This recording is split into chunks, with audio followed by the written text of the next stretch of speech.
তাশাহুদের মধ্যে আঙ্গুল তুলবেন, হয় নাড়াবেন নয় তুলে রাখবেন, এটা সুন্নাহ। আশাদ্দু আলা শাইতান মিনাল হাদিদ, শয়তানরে লোহা দিয়ে পিটাইলে যত কষ্ট পায়, তাশাহুদে বসে এই আঙ্গুলটা নাড়ালে এর চেয়ে বেশি কষ্ট পায়। সুবহানাল্লাহ কইবেন না?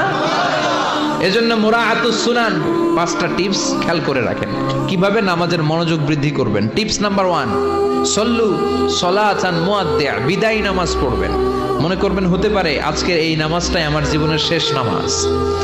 এখন বাজে 10:30, আপনাকে বলা হলো আজ রাত 1টার দিকে আপনার জীবনের হায়াত ফুরিয়ে যাবে।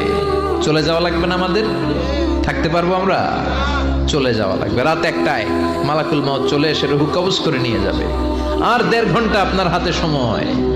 এই 1.5 ঘন্টায় আপনি নামাজ রোজা যা পারেন করে নেন, আপনার হুঁশ থাকবে? কথা কন। 1.5 ঘন্টা পরে আপনার মরণ। আপনি তাড়াতাড়ি করে অজু করে আসবেন, যায় নামাজে দাঁড়াবেন, মনে মনে ভাববেন আজকে জনমের মতো